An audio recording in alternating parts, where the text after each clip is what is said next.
Transportes en Salud.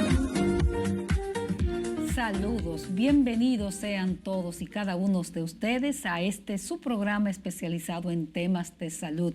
Aquí estamos nosotras de nuevo con las puertas abiertas para nuevos temas y nuevas situaciones. Saludos, Doris. Hola, Tati, ¿cómo estás? Bien, ¿y tú? Muy bien. ¿Cómo para nuevos aprendizajes, nuevos Tati, como aprendizajes. dices tú, porque siempre hay que aprender y seguir oyendo cosas nuevas, porque eso nos ayuda a seguir avanzando. Estamos bien, mana, pasé mi semana bien, gracias a Dios, tranquila. Laborando, tranquila, todo en orden, como dicen. Bueno, y dentro de lo posible, ¿verdad? Este fin de semana tú has estado de descanso y ya lunes es día de fiesta. Ah, sí, el lunes sí es día de fiesta, mañana. Sí, mañana, día del trabajo, estamos viendo ¿verdad? como muy lejos. Se corrió, Dori, se corrió. Se mueve la fecha, que yo no le encuentro esa explicación. Cuando el día libre, el día de fiesta cae viernes, no sé por qué hay que trasladarlo a un lunes, porque Pues sí. se supone que la idea del legislador cuando se hizo la ley era pegar el fin de semana, o sea, que no se interrumpiera a mitad de semana. Cuando un día de fiesta cae a mitad de semana, pues se movía al lunes o al viernes, pero no sé por qué se movió hacia el lunes. Así pero es. Nada, tomarlo como venga, ¿verdad? Sí, Doris, materia de lo que es nuestro quehacer en este programa, el pasado día 1 de mayo entró en funcionamiento ya el per cápita diferenciado en vigencia, en vigencia del Seguro Familiar de Salud, del Sistema Dominicano de la Seguridad Social. Fue un tema bien controvertido, nosotras mismas tuvimos aquí a varios invitados, unas de las ARS, las pequeñas, en contra y las grandes ARS en favor. Y bueno, ahí hay mucho tela por donde cortar por ese per cápita diferenciado. Exactamente, ¿no? Y explicarle a la población de que esto no implica de que el cápita que pagamos los afiliados a la Seguridad Social vaya a modificarse, o sea, para el afiliado, sino que es un manejo interno más que todo. Este cápita diferenciado es por edad y por sexo. Significa que las ARS que tengan afiliados personas de mayor edad, o sea, más maduros, más adultos, eso van a recibir un poco más de dinero por esa persona. Mientras que aquellos que tienen afiliados una población más joven, esos recibirían un menos, o sea, un poco menos, y ahí era que estaba la discusión y la oposición que tenían algunas ARS. Entonces también mujeres sobre todo en edad reproductiva, que sabemos que cuando más se consume en el sistema de salud, en medicamentos, en atenciones, porque sobre todo cuando la mujer se embaraza. Entonces ahí era que estaba el problema. Esa es la gran situación. Se dice que se corrigen grandes inequidades, que había empresas que estaban recibiendo dinero que no correspondía, porque por ejemplo, los chicos entre 18, 25 y hasta 30 y pico ni siquiera van a médicos, a no ser que haya una situación. Entonces se pagaba igual por la edad mía que por la edad de un chico de 18 años. Exactamente. Sabemos que el mayor consumo en salud es ya cuando la persona entra a la tercera edad, donde ya empiezan más problemas de salud, que la hipertensión, que la diabetes, que otras complicaciones. Entonces ese afiliado tiene más consumo, más gastos en salud que una persona, como dices tú, de 20 años, un muchacho que no se enferman. Entonces fue un poco esas inequidades, como lo define la CISARIL, que se quiso corregir con esto. Vamos a ver qué pasa en lo adelante. Así es. En otro orden, la semana pasada estuvo con nosotros aquí la doctora Evelyn Lora. Ella fue una entrevista sin desperdicio. Pero entre los aspectos que destacó con mucho ahínco fue el tema del sobreuso y el uso de pantallas en niños menores de 2 años. Y entonces, Doris, esa entrevista y después su reproducción en un periódico causó muchos comentarios de padres, sobre todo, preocupados por el uso de pantalla en niños menores de 2 años, porque eso se está haciendo mucho para salir de la situación y tener el niño controlado. Muchos padres preocupados. Uno oye la preocupación y hasta le llama la atención, pero cada vez tú ves más niños, mientras más pequeños con pantalla.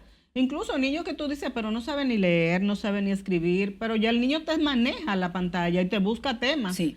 Porque lo estaba viendo recientemente con una sobrinita, buscando pantalla siendo chiquitita. ¿Qué edad tenía? Y iba a cumplir 2 años, creo yo que era. Entonces, yo creo que es conciencia más que todo lo que necesitamos como padres, porque sí, nos preocupamos, es verdad, lo escuchamos, que hay situaciones que se están dando fruto de ese ensimismamiento de los niños con la pantalla, pero cada vez le damos más soltura a los niños para que la usen. Entonces yo creo que es momento de una campaña como más consistente, lo que hablamos siempre, Tati, de esa educación más consistente que le llegue a la población. Bueno, y tomar en cuenta esas recomendaciones que hacía la doctora. Vamos a jugar más, guardemos los celulares cuando estemos en la mesa. Sabemos que no es fácil porque la sociedad nos inunda y no tenemos control de ningún tipo, pero ayudemos, colaboremos con nuestra infancia, que ese es el futuro de los países. Sí, exactamente, porque estamos muy dependientes de la tecnología. De la tecnología, del celular, cuando salimos, sino que del celular volvemos a buscarlo. Bueno, sí. Nosotros como periodistas también vamos a poner las dos balanzas. También sabemos que todo te llega ya es a través de la para nosotros una herramienta celular, de trabajo. Es una herramienta para nosotros y para muchas personas. Y médicos también. Es una herramienta de trabajo, todo nos llega por ahí. Antes incluso nos llegaban a los correos los temas, ya no te mandan nada al correo, ya todo es por WhatsApp. Entonces ya es una parte de nosotros que también hay que entender que eso llegó y no va a cambiar. O sea que es indispensable, una herramienta indispensable para trabajar ya. Correcto. Con esa recomendación tuya de usar la tecnología como herramienta de trabajo, nos vamos a unos mensajes comerciales y entonces no se nos vaya que tenemos tema importante o temas tratarse importante con un invitado especial, como siempre. Volvemos ahora.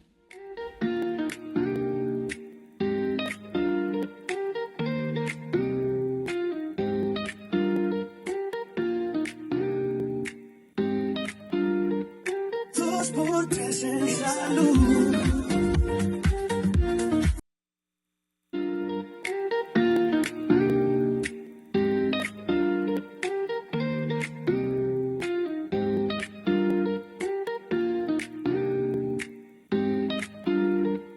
Dos por tres en salud. Gracias por continuar en 2x3 en Salud. Hoy vamos a tener una conversación muy interesante con el psicólogo clínico Orlando Gesualdo. Orlando con H, así que no se sorprendan si lo ven escrito por ahí. No está mal escrito. No está mal escrito, que es así. Con él vamos a abordar muchísimos temas vinculados a la salud mental, que siempre sabemos que hay mucha preocupación en ese sentido. Doctor, usted doctor o es licenciado psicólogo, sé que es psicólogo clínico, pero no sé si decirle profesor universitario. Y especialidad en psicología en varias universidades. Mira, Doris y Altagracia, yo estoy muy contento de estar con ustedes porque ustedes son un referente importante en términos de salud en el país. Uno de los programas, ¿verdad? Estrella de Muchas salud. Gracias. Así que me siento honrado de estar aquí contigo. Ya hemos estado otras veces. Sí. Doris y Altagracia, uno se siente cómodo estando con Gracias, ustedes. gracias. Esa es la idea, ¿verdad? Sí, pues que comencemos, Orlando, con el tema de la salud mental. ¿Cómo vamos en el país? Todo el mundo se alarma, es un tema ya hasta de moda, hasta los artistas viven hablando de salud mental. Pero ¿cuál es la situación que en realidad tenemos? La situación es la siguiente. Se ha tratado el país de avanzar, pero hay muchas cosas que todavía están pendientes. Y también a veces el presidente es un hombre que tiene muy buenas intenciones. Yo lo conozco de hace mucho tiempo, desde la universidad, de su hermano, pero a veces no le dan la realidad de las cosas. Vamos a contársela para no que le se dan la entere. realidad al presidente de lo que está pasando, porque las cosas siguen muchas como están. A veces le maquillan algunas cosas y no son reales. La situación, por ejemplo, ustedes ahorita hablaban de las ARS, de la y cobertura. la cobertura, eso sigue igual. El problema de la salud mental, por ejemplo, yo tengo un centro de salud mental y las personas tienen que ir, porque los seguros no cubren. La medicación es muy difícil que le cubran una medicación, un internamiento mucho menos. Entonces, las personas el que tiene un problema de salud mental y tiene escasos recursos, es muy difícil. La pasa muy mal. La pasa muy mal. Aparte de que no hay ese acceso, también no hay grandes centros aquí no hay que grandes puedan centros para la intervención en crisis. Sí, entonces los centros que habían antes centros de larga estadía, lo han reducido a centros de intervención de emergencia. En crisis. En crisis. Entonces, ¿qué pasa? Eso no resuelve. porque hay una serie de dificultades graves que se necesitan resolver. Por Tampoco ejemplo, resolví el viejo modelo de manicomio, ¿verdad? el viejo modelo del manicomio, de lo que debió de restablecerse y poner un centro de larga estadía, para que hay pacientes, miren, que necesitan un tiempo, no puede ser de que un corto 2 días tiempo. o 3, como No, dicen. no, necesitan tiempo, meses, y hay personas que necesitan meses, hasta años de tratamiento. Entonces, esto no está bien, el no tener un centro de larga estadía. Inclusive, el problema a nivel regional y el problema también a nivel del paciente que deambula en la calle, que no tiene quien lo atienda y ese tipo de cosas. Yo he venido hablando mucho del tema. Desde el 2023, que el periódico Hoy sacó un artículo, toda una página que yo publiqué sobre las grandes necesidades de la salud mental. Vengo hablando y algunos sectores se han sumado a este hablar. Por ejemplo, ustedes encuentran el 911, que es una institución muy buena y que da un servicio que ha solucionado un problema importante, porque hay que reconocer lo positivo. Pero, por ejemplo, ellos no tienen unidades especializadas para buscar los pacientes de salud mental que están en la calle. O sea, hay que tener un personal, entrenarlo y, por ejemplo, también a nivel regional. Fíjate, el tema de la salud mental no le ha dado la importancia porque el presupuesto es muy bajo. El problema es que hay un presupuesto muy bajo en salud. ¿Es un tema de presupuesto o de voluntad política? Los dos. Los dos. Los dos. En términos del presupuesto es bajo, porque sin presupuesto uno no puede hacer nada, aunque tenga voluntad. Entonces, si se suma de que no hay voluntad política y no hay voluntad es una bomba de tiempo, entonces. Y tampoco hay, por ejemplo, uno toma los presupuestos de Europa, de América Latina, y nosotros, por ejemplo, en presupuesto de salud mental somos los más bajos de América Latina entera, por debajo de Costa Rica, El Salvador, todos esos países. Y tenemos un presupuesto muy bajo para eso. Es bajo el de salud, imagínate. Es bajo el de salud. Y mira, el de salud mental es menos del 1%. Menos del 1%. Menos del 1%. Entonces, por ejemplo, y eso se puede resolver. En cada provincia usted encuentra muchos enfermos mentales sueltos. Si se hace un programa donde en cada provincia se tenga una unidad de salud mental. ¿Qué significa suelto? Perdóneme, suelto. Suelto, que están, por ejemplo, deambulando en la calle, por ejemplo, mira, quizás. algo que me escandalizó hace un par de semanas, una muchacha de 30 años caminando por la ciudad colonial desnuda totalmente. Exacto. Totalmente. Es una paciente que amerita atención. Es una paciente que debe de ir a una unidad, recoger la paciente, llevarla a un centro y atenderle a esa paciente. Un muchacho que está ahí en la Máximo Gómez, esquina Bolívar. Usted lo va a encontrar ahí, que tiene meses. Y un muchacho joven de unos 25 y 30 años, y tú te encuentras otro en la misma avenida Bolívar, la esquina normal, de otros muchachos también de 30 años. Entonces, ¿qué pasa? Podrían ser recuperables. Y eso usted ha dicho lo más interesante y positivo, Doris. Pueden ser recuperables y se recuperan y se hacen funcionales. Pero estando en la calle no lo van a lograr, estando ¿verdad? sin tratamiento, sin medicamentos, no van a ser ni recuperables ni funcionales. Quiero retomar esa parte, porque en trabajos los periodistas recurrimos mucho al acervo de lo que hemos hecho en nuestra vida profesional. Y entrevistando psiquiatras, por ejemplo, el doctor Almanzar, que fue quien ayudó a recuperar el centro de rehabilitación y eso. Y el doctor mismo que ahora asesora al Poder Ejecutivo, el doctor Gómez Montero. Ellos dicen, es que los pacientes, los enfermos mentales tienen derecho a estar en las calles. Las sociedades los quieren encerrar porque les molesta.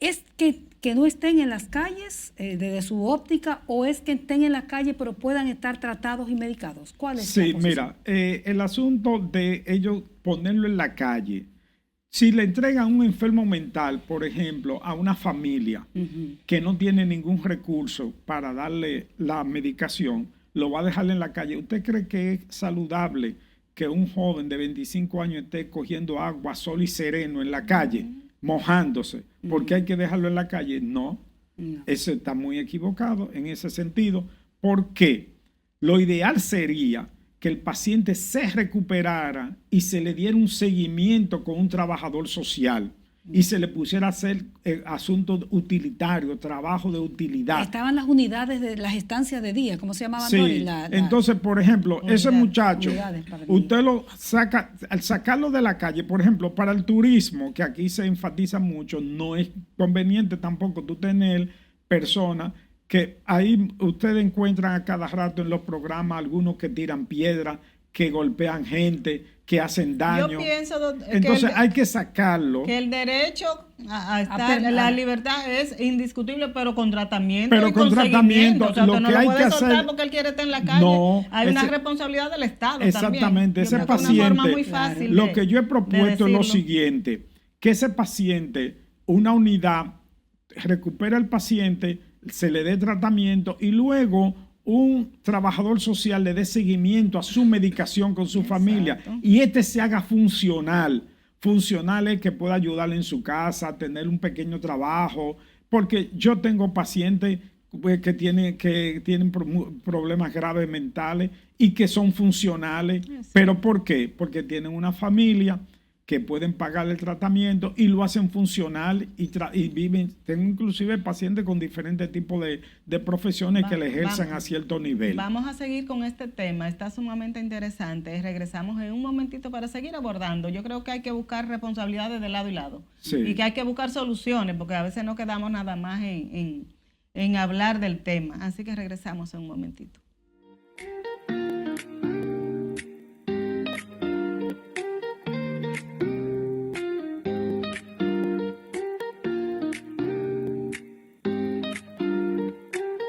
Por tres en salud.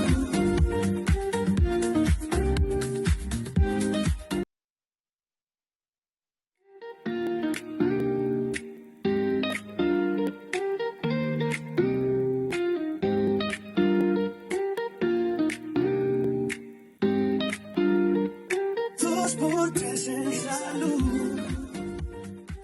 Continuamos esta conversación, todo sobre salud mental, con nuestro invitado, el psicólogo clínico Orlando Gesualdo, quien tiene una gran preocupación con el tema de los problemas de la salud mental en el país. Y hablábamos justamente, y Doris decía que muchas veces se va por la tangente, el Estado asumiendo que los pacientes con problemas de salud mental tienen derecho a pernoctar en las calles, y ahí justamente nos quedamos. Sí, fíjate, no solamente tienen derecho a estar en la calle, pero tienen que ser medicados. Por ejemplo, yo estaba hablando, hay un problema ahora con pacientes que cometen delitos menores y delitos mayores. Sí. Por ejemplo, crímenes y cosas así. ¿Qué está pasando? Aquí hay muchas cosas que faltan por hacer. Por ejemplo, en todo Estados Unidos y en muchos países hay lo que se llaman los tribunales de desviación. Y también están los hospitales forenses o los hospitales cárceles. Por ejemplo, ¿qué es un tribunal de desviación? Un muchacho que coge y comete un delito, un muchacho con problemas mentales que hace algo como inusual, lo llevan a un juicio porque hizo algo, hizo un daño a un vehículo o hizo algo inusual. ¿Qué es lo que hacen? Lo evalúan y si ven que el muchacho tiene problemas mentales, entonces lo llevan a un tribunal de desviación donde lo que le ponen como de condena es que lo lleven a un centro psiquiátrico y lo internen por un pequeño tiempo hasta que lo recuperan. No lo mandan a una cárcel, no lo mandan a una prisión, porque a veces lo mandan a un sitio y lo que aprenden cosas más negativas en la misma cárcel. Y si es esa persona un delito mayor, por si ejemplo, es un delito mayor, a una persona. Si es un delito mayor, no lo sueltan a la calle, como a veces piensan, lo ponen en un hospital forense, cárcel. ¿Qué es un hospital forense? Pero no tenemos. Que es una unidad de hospitalaria, no es que tienen de un psiquiatra como quieren aquí decir que están pabellones que se no, tienen. No, es un hospital forense donde hay psiquiatras, psicólogos, terapeutas y trabajan con ese paciente ahí en prisión porque es un peligro, imagínate. Pero no estamos hablando del modelo dominicano, ¿no? No, claro. Los modelos, entonces eso es lo que estamos proponiendo, que tomen un pabellón, se hace un hospital cárcel y ese paciente va a estar bajo control, pero está siendo atendido. Es un hospital, pero dirigido a pacientes mentales que han cometido delitos. Exactamente, exactamente. Y tiene Que no todo, tiene que ser, perdón, doctor, y necesariamente dentro de una cárcel, sino que podría ser aparte. puede ser aparte y muchas veces lo tienen en la misma cárcel. Ya. Eso sea, en Estados Unidos hay muchos de esos hospitales, se llaman hospitales forenses y hospitales cárceles. Pero aquí se habla de pabellones psiquiátricos en la cárcel. ¿Cómo funciona Lo que se eso? tiene son personas que le dan seguimiento a pero no hay un pabellón, no hay una enfermera allá adentro. La Ok. medicación tiene que tener todo un sistema de enfermería, tiene que tener todo como si fuera una clínica a nivel normal, Ok. pero dentro de un recinto penitenciario. Eso es lo que debe de hacerse. Entonces, no tenemos esa situación en el país. No tenemos los tribunales de desvío. Por ejemplo, una persona que cae preso, que comete un delito, si no tiene recursos de que un abogado le defienda, entonces, ¿qué es lo que hace? Queda preso. Pero si tiene recursos, lo sueltan y está en la calle. Entonces, ustedes se dan cuenta que eso es injusto. O sea, el que tiene recursos puede salir fuera, el que no tiene se quedó preso. Entonces, es importante eso. Fíjate, y no solamente eso, otro problema que a mí me preocupa profundamente es el de los niños autistas. ¿Por qué? Porque los tratamientos están enfocados a los niños solo de 10 años. Entonces, yo he visto muchos casos de los niños autistas de más de 10 años que no tienen cobertura. Pero como tratamiento, O sea, no hay cobertura. Por ejemplo, un Pues la niño, cobertura nada más la tiene SENASA para terapia, esa cosa, y hasta los 10 años. Como hasta dice los usted. 10 años. Porque es un programa. Entró ahora, sí. SENASA tiene solamente cobertura hasta los 10 años. Yo inclusive Los demás no le tienen mandé nada. ese mensaje a SENASA con los directivos. Le dije, miren señores, yo veo muy bien de que ustedes tienen cobertura de 10 años, pero después de los 10 años, yo tenía una madre con muchachos de 15 años, 12 años, 13 años, que tienen ella que ingeniársela, buscarle el tratamiento, Sí. a veces sumamente costoso para un niño autista. Por ejemplo, un niño autista que tiene un problema de autoagresión, que se agrede físicamente y agrede a otro. Hay tratamientos que se utilizan en Estados Unidos y en Inglaterra, por ejemplo. En Inglaterra están utilizando mucho el tratamiento de terapia electroconvulsiva para pacientes, niños autistas que tienen autoagresión. Y se han recuperado y se recuperan perfectamente y tienen años. Por ejemplo, nosotros tuvimos un caso de uno de 15 años que le dimos el tratamiento que se utiliza en Inglaterra y el paciente tiene 3 años sin ningún tipo de problema.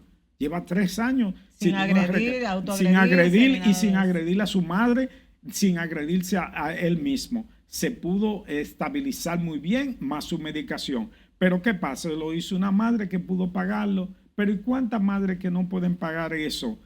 Tienen ese problema conductual en esos niños. Madres, aquí tenemos madres Entonces, que ni siquiera la terapia educativa, terapia para poder, mucho menos un internamiento a ese Exactamente, nivel, que es un internamiento que conlleva una serie de profesionales que actúan, un médico internista, un anestesiólogo, un cardiólogo, todo eso tienen que estar en ese tratamiento de ese niño que es bastante costoso, que ese grupo de profesionales trabajen con el paciente. Y en los problemas de salud mental en la República Dominicana, usted ha hablado de 2 poblaciones, por ejemplo, habló de los privados de libertad, habló ahora de los niños con autismo, que no tienen cobertura. Autista. Pero para la población en sentido general, ¿de qué nos hablan las estadísticas que podemos manejar en el país en términos de la población afectada con salud mental, con problemas de salud mental? ¿Y cuáles son, para que nos identifique de nuevo, cuáles son esos problemas de salud mental? Lamentablemente hay que decirlo, uno de los principales problemas de salud mental están en mujeres. Yo, por ejemplo, a veces en la clínica he tenido 10 pacientes y de los 10, 8 son mujeres. ¿Por qué? Mujeres. La mujer en su patrón de crianza retiene, guarda demasiadas cosas negativas, asume demasiadas responsabilidades y por una situación de ese tipo detona con un problema. Y tenemos mucho más mujeres con problemas de salud mental, regularmente con estado de depresión profunda, depresión mayor, ideación suicida, En los hombres también se dan estados psicóticos, pero algo muy interesante, en los hombres está más asociado al consumo de sustancias. Regularmente se le dan patología dual. ¿Qué es una patología dual? Una patología donde hay un problema mental y un problema físico. Por ejemplo, un paciente empieza con adicción a la cocaína, a la marihuana, que algunos están diciendo que la marihuana no. Yo he tenido recientemente pacientes en estado psicótico por consumo de marihuana. Entonces, ¿qué pasa? Uno encuentra que las mujeres son menos dadas a ese consumo de sustancias. Eso es increíble. Muy pocas. Las mujeres vienen más por el asunto de depresión, crisis de ansiedad. Como es la carga social, sí, más lo que afecta a la mujer. Estado de pánico. A veces tienen tantas situaciones que la llevan a ese estado de salud mental. ¿Y qué edades, doctor, más o menos, es donde usted más ve eso? Pero mire, es increíble. Todas las edades, muchachas de 21, 30, 25 años, 40, 50 años. De todas las edades tú encuentras, no hay como una edad así tan específica. Y en los hombres, regularmente uno encuentra, mira, cuando uno investiga, está consumiendo alguna droga. Regularmente está asociada a algún tipo de adicción. Que por cierto es complicado el problema de la adicción en el país. Sí, vamos a hablar de adicción y nos va a decir también en qué estratos sociales están esas jóvenes de las que usted habla, pero nos lo va a decir después de esos mensajes comerciales.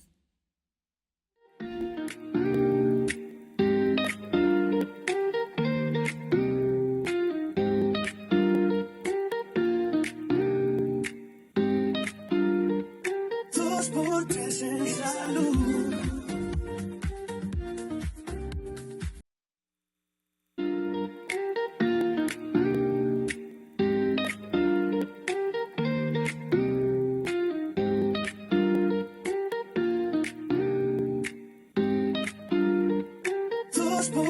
En salud.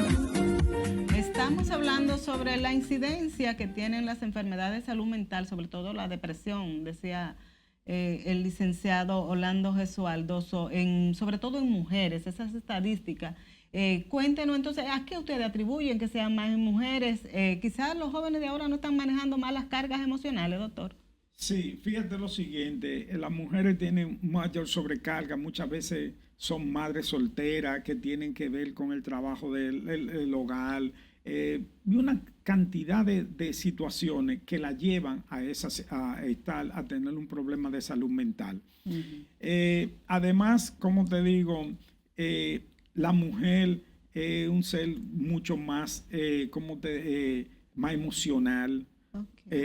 Fíjate que las madres con los hijos, cuando esas mujeres tienen hijos que tienen problemas y que tienen que lidiar con ese problema de ese mucho niño, y también luchar con la situación económica y todo eso, la llevan a tener la administración de un hogar, la responsabilidad, educación de unos hijos, la educación de los hijos, y la sociedad la ha cargado demasiado. ¿La depresión es la mayor manifestación o hay otra, por ejemplo, trastorno del sueño? Sí, el trastorno del sueño es uno de los problemas, pero la depresión es el que lleva la voz principal. Empieza con depresión moderada hasta ideación suicida. Muchas pacientes con ideación suicida en mujeres. Usted que tiene un centro de atención de pacientes de intervención en pacientes de salud mental, ¿cuáles son las causas principales que llevan al ingreso? A que ustedes digan, bueno, esta no la podemos tratar y dejarla, sino que tenemos que ingresarla por varios días para tratarla. ¿Cuáles son esas causas principales? Yo te voy a decir aquí para que inclusive sirva de modelo de educación. Exacto. Cuando un problema mental es grave y cuando no es grave y necesita internamiento inmediato. Mira, hay una frontera donde divide lo que el problema no es grave y es grave. Cuando hay una distorsión en los sentidos. Cuando el paciente presenta distorsión a nivel de los sentidos, o sea, que empieza a escuchar voces o a malinterpretar cosas que usted dice de otra forma, o sea, hay un problema grave. Si escucha, si empieza a ver, si siente, si huele cosas, que no son reales. Cuando hay una distorsión, de que uno ve la barrera, de que hay una distorsión a nivel de los sentidos, el problema se hace grave. ¿Por qué? Porque ya la situación, el deterioro a nivel mental es muy complicado. ¿Qué quiere decir esto? Por ejemplo, hay lo que se llaman las ilusiones, las alucinaciones y las delusiones. Cuando se presentan una de estas manifestaciones, el problema es grave. Si un paciente viene diciendo que lo quieren matar, que todo el mundo le quiere hacer daño, que su hermano lo quiere dañar, ya tú dices, espérate, ¿y cómo tú lo interpretas? No, yo lo veo de tal forma. Ya uno se da cuenta de que el paciente necesita un internamiento. ¿Eso qué es? ¿Una ilusión? Ya puede ser que tenga una ilusión, que interprete cosas que dicen que no son reales, o que vea cosas que no son reales. Entonces, ya ahí el paciente necesita inmediatamente un internamiento. Perfecto. ¿Por qué? Por ejemplo, un paciente depresivo o que se autoagrede, que en los adolescentes se está dando mucho ese caso. La autoagresión. Sí. ¿Cómo una madre se da cuenta? Cuando su niño usted la ve muy ensimismada en su habitación, y revísele siempre las muñecas los mulos y las muñecas, porque se cortan, toman navaja o pequeñas cosas y se hacen cortaduras. Eso es importante. Cuando uno ve que ya hay una autoagresión en el paciente y hay una distorsión a nivel, hay que internarlo. ¿Por qué? Porque si usted no lo hace, el muchacho puede cometer un suicidio. Perfecto. Puede suicidarse. Yo inclusive he estado colaborando de manera gratuita, y mañana mismo también lo voy a hacer, con el sistema escolar público. A mí me invitan mucho para darle orientación a los psicólogos escolares del país, y también a algunas escuelas públicas voy y le enseño a los maestros cómo vigilar una situación de suicidio, de posible suicidio en adolescentes. ¿Qué señales dan esos niños? Dan unas señales, por ejemplo, el niño que tiene idea suicida como adolescente empieza como a apartarse, y algo muy interesante, aislarse, empieza a regalar las cosas que son de utilidad, sus juguetes, le dice, mira, te traje estas cosas que ya yo no las voy a necesitar, dar como algunos a desprenderse mensajes, de sus sí, cosas. Y empieza a darle algunos mensajes. Entonces yo he hecho todo un documento y he preparado una conferencia para prevención de suicidio en adolescentes. Eso es el último tema que estoy trabajando. Hice una conferencia, mañana le he dado en varias escuelas públicas, y me he enfocado a ayudar, porque no solamente uno de decir el problema, hay que uno también darle una ayuda. Y yo en lo que he podido, ¿qué es lo que he hecho? Bueno, he creado esa conferencia y otras, y se la doy de manera gratuita a escolares, a grupos de maestros, y le enseño cómo ellos deben de observar un muchacho adolescente, e inclusive cómo crear paraprofesionales. ¿Qué es un paraprofesional? Entrenar un mismo adolescente que sea el que pueda darse cuenta que hay un problema dentro de la escuela y se lo diga, porque ellos no se lo van a decir quizá al maestro o a una persona de autoridad. ¿Es alta la incidencia de suicidio en población adolescente? Sí, lo que se pasa es que se queda a veces en silencio. Hay escuelas públicas del Santo Domingo Este que se han suicidado hasta 2 muchachos de una escuela, y muchas veces tiene que ver con el sistema educativo. Que le ponen una sobrecarga académica, y el muchacho, por su limitación y ve que no puede, termina suicidándose. El bullying. El bullying en las escuelas, la sobrecarga. A veces yo me encuentro descabellado cuando yo veo que un maestro, un muchacho que está ahí en la escuela, que quizás no tiene, hay que premiar que está ahí dentro de la escuela, apoyarlo, darle ayuda. Pero yo retomo una pregunta que hacía Doris ahorita sobre los jóvenes y los adolescentes. Es que ahora hay mayor vulnerabilidad, la gente es más ñoño, porque a todos son nosotros... como niños de cristal, sí, ahora se habla porque cuando de esa éramos generación pequeños, decía alguien en mi casa el otro día, a mí me decían el flaco, a mí me decían frentúa, por ejemplo, y después, mira la frente de esa, que sé yo qué. Entonces uno reaccionaba de forma diferente, y eso no le causaba daño emocional. Un daño. ¿Por qué ahora los jóvenes, entonces los chicos, los adolescentes, tienen un daño de cualquier cosa que se le diga? y se califica como bullying. ¿Qué pasa? Sí, con tiene eso? mayor vulnerabilidad y también hay un problema. Éramos más fuertes lo de mi Es generación, por más ejemplo. fuerte y además había mayor atención de la familia. Ah, ok. La familia es un factor sumamente importante. Usted encuentra muchachos con problemas de adicción al alcohol en adolescentes y uso de sustancias en las escuelas porque los padres a veces la cantidad de trabajar tanto, la familia, el desconectarse de los hijos, eso hace que los muchachos entren en depresión, que los jóvenes cualquier cosa le afecte. Pero si tiene una familia fuerte, una familia extendida, donde está el papá, la mamá, los abuelos, y el niño está en ese ambiente familiar, eso lo hace ser fuerte para cualquier situación. Eso es Pero importante. cuando está la familia, Cada una por su lado, como cada dicen. una por su lado. Por ejemplo, hay modelos ahora que están implementando y yo lo veo bien. Por ejemplo, dicen, bueno, la mamá debe trabajar, sí.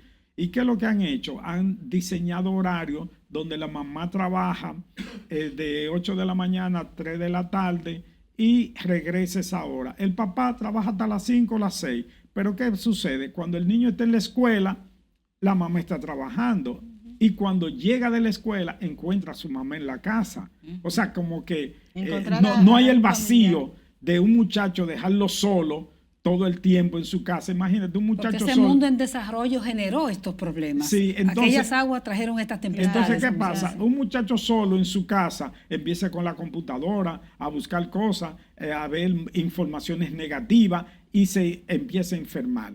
Pero ¿qué pasa? Si está la mamá, si está el papá, que a las 2 horas está ahí, ya la situación cambia Digo, si la mucho. mamá no está pegada en el celular o en la pantalla o en la televisión. Sí, porque ese es uno de los O haciendo principales oficio en la problemas. O casa haciendo después que oficio llega, también. porque Eso es también uno de los esa es otra principales cosa. problemas, los celulares y la pantalla. Ustedes saben que Vamos- muchos vamos- niños vamos a tienen desarrollar problemas. ese tema. Está muy Sí. interesante. 2 temas vamos a desarrollar cuando regresemos de esta pausa.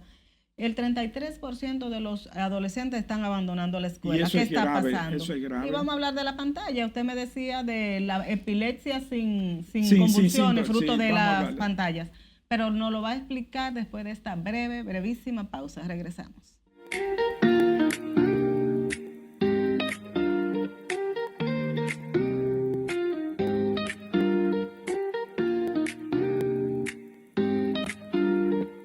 Dos por tres en salud.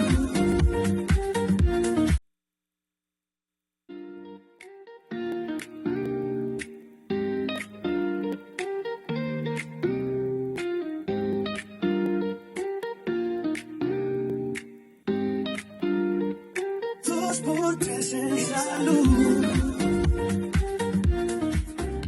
Continuamos esta conversación con el licenciado Orlando Gesualdo, psicólogo clínico, un hombre que trabaja mucho la intervención. Doris dejaba 2 temas sobre el tintero. Uno de ellos es el tema de la deserción escolar en adolescentes. Un tema preocupante porque ¿qué hace un niño que deserta de la escuela? ¿Dónde va? ¿Qué hace? ¿A qué dedica su tiempo libre, como diría el poeta? Como diría la canción. Sí, esto es algo muy importante y debe ser preocupante a nivel nacional. Como un muchacho, como el 33%, o sea, una tercera parte de los jóvenes no terminan el bachillerato. Y esto es preocupante.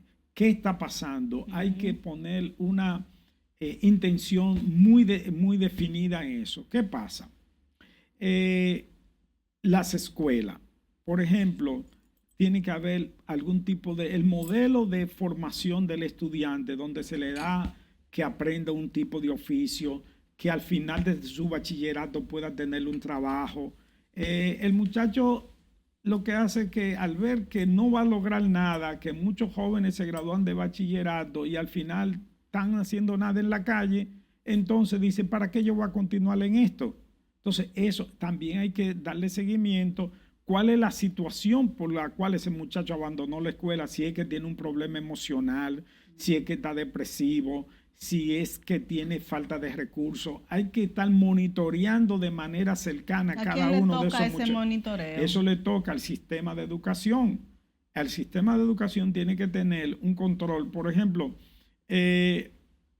ustedes ven como en los Estados Unidos y en los países desarrollados se le da un seguimiento muy directo al estudiante. Si no llegó a la escuela, se investiga qué pasó, por qué no llegaste a la escuela. E inclusive, ahí se está multando lo que tienen irresponsabilidad paterna.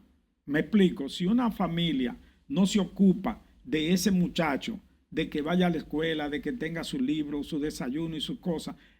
Por ejemplo, en Estados Unidos le están poniendo, si un muchacho tiene problemas a nivel escolar, multan a los padres. Doctor, Los pero padres tal vez tienen... el modelo de Estados Unidos no es el mejor, porque con todos esos estudiantes que a cada rato cogen un arma y explotan en esa Sí, escuela, pero el ¿verdad? problema de eso son otro tipo de problemas que hay ahí. Ahí está más asociado a los consumos de sustancias y ese tipo de cosas, que también aquí se está dando. Frustraciones, hay muchas. Que sí. también aquí se está dando. El consumo de sustancias, hay que investigar. Mire, el abandono de esos muchachos hay que ver si es por sustancia, porque está penetrando en las escuelas el problema de los vapor con lo que se llama marihuana sintética o K2. Eso le están poniendo a los vapor y lo están vendiendo en las escuelas. Muchos muchachos se hacen adictos jóvenes. Hay que tener problemas si es con adicción. Segundo, si hay un problema de bullying. Tercero, si hay un problema mental de depresión. ¿Qué está pasando? Esos muchachos hay que investigarlo definitivamente. Usted llama a que las autoridades se dediquen a eso. Se dediquen a eso, que tengan unidades para trabajar con Que eso. cuando haya una deserción se le dé seguimiento. Se le dé seguimiento al muchacho. ¿Qué pasó? ¿Qué pasó con este muchacho? Y Exactamente. buscarle una salida. Si hay que buscarle una salida, decirle, no, tú vas a un programa semipresencial. Exacto. Darle una salida. O darle el GD que existe en Estados Unidos, que te dan un libro y después tú vas y coges el examen y se hacen bachilleres. Buscarle la vuelta, pero que no deje la escuela, que no deje la educación. Que no deje la educación. O sea, mira, vamos a darte un programa semipresencial. O vamos a darte, por ejemplo, para mí es increíble que todavía aquí no se haya implementado ese programa del GD, el que quiere ser bachiller sin tener que ir a la escuela. Solamente tomarle el libro, darle el documento, la gente lo estudia y va y coge sus exámenes y logra terminar el bachillerato. Hay miles de formas que se han establecido, que aquí no se han desarrollado Porque ninguna. se va creando entonces como una sociedad, como decía Cuchilía una vez cuando los problemas de violencia en Francia, como una sociedad excluida, una cohorte ahí, ¿verdad?, resentida, de gente que, sino integración e inclusión. Sí, por ejemplo, mira, en Dinamarca hay un programa que a mí yo lo estuve viendo y está muy interesante, un programa donde ellos tienen modelos, por ejemplo, tienen un centro de artístico, un centro de deporte, uno de tal cosa. Entonces, el muchacho en el último año le dan la opción de que se vaya a vivir un año y vive ahí, o sea, desayuna, come y cena. Y ese muchacho está en todos los deportes que hay allí. Si ven que tiene potencial deportivo, lo ponen en ese programa. Y un año donde él está recluido, participando en todos los deportes. El que le guste el arte, entonces lo ponen en una unidad. Desarrollan sus habilidades. Lo meten en un centro y él dura un año viviendo en ese lugar donde ahí él aprende todas las actividades artísticas y por eso sacan escritores, poetas. Ahora mismo no vamos a sacar ni escritores ni poetas porque con la inteligencia artificial ellos lo buscan todo. La sociedad de los poetas Ese muertos. es un problema. Ahora Eso es lo ellos que le hace no quieren hacer nada. ¿Por qué? Porque la inteligencia artificial lo hace todo. Entonces, esos programas sí deben de ponerse en las escuelas. Entonces, ¿qué yo entiendo?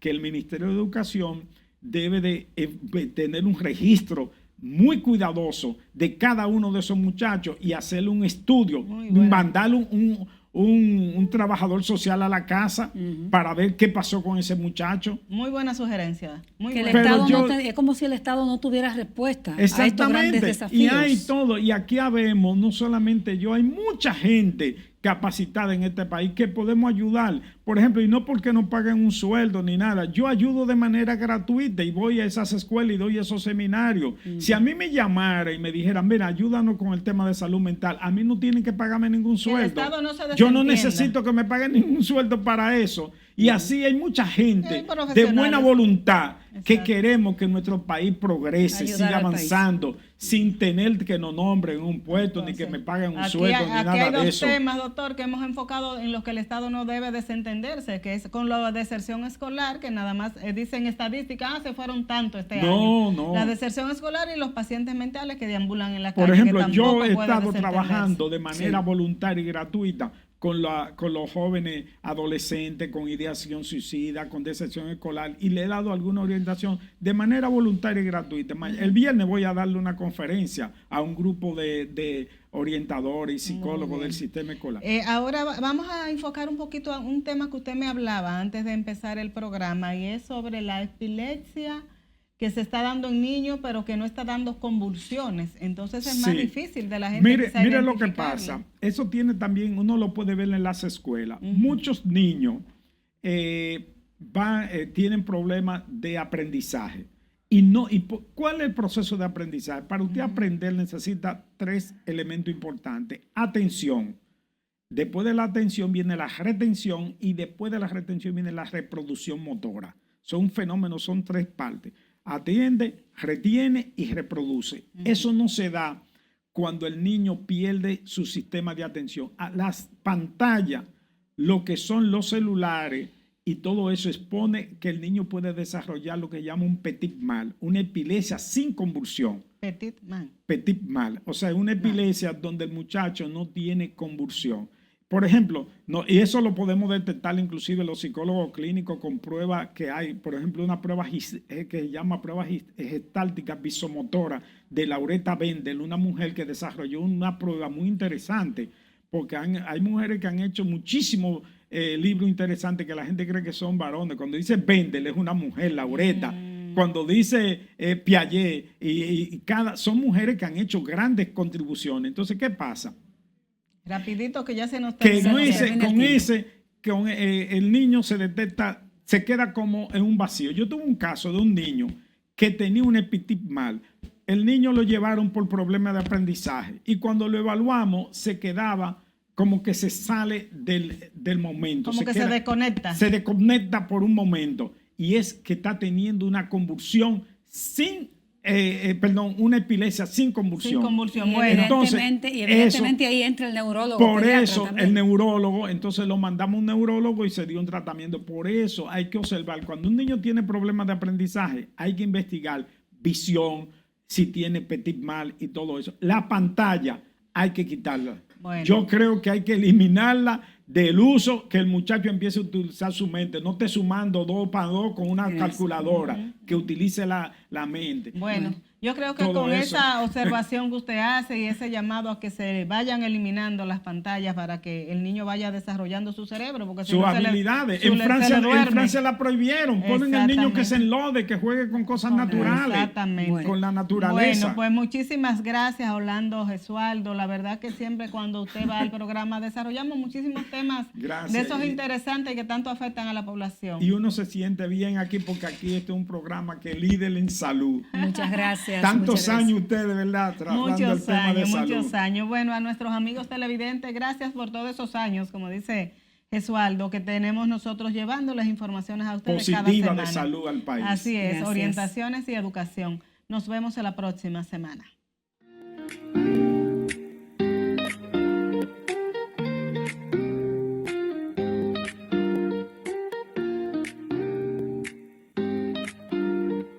Dos por tres en salud.